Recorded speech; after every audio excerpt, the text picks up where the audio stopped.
Hello everyone, today I'm going to show you how to send messages on Tinder. Let's begin. So first, let's open our Tinder app right here, and you want to go here on the messages icon or the chats icon at the bottom. So you have 5 icons, right? So you want to tap on the 4th one and you would be redirected right here on your messages, or you can see all the chats that you have right here. And as you can see here on the new matches, these are the people that you have matched with. And take note that you can only send messages to people if you have matched with them, which means they have liked you or they have swiped right on your profile when it popped up on their phone.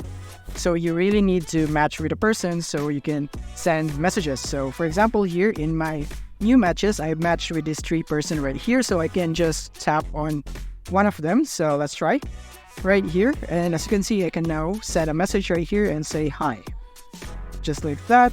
And I can send a message right there and says hi right there. And here at the bottom, you can see your past messages right here. So if you want to see your past messages, you can just go scroll down if you have your past messages, if you have talked to someone previously.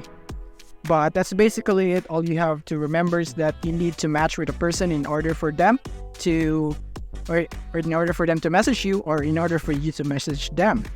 And you can see the matches that you have made here on your conversations tab right here. When you tap this icon right here, your matches icon, and you can see the new matches right here, and you can select a person right there that you want to chat with because you have matched with that person. And that's basically how you send a message here on Tinder. If you found this video helpful, don't forget to like and subscribe to be updated on our new uploads. See you soon.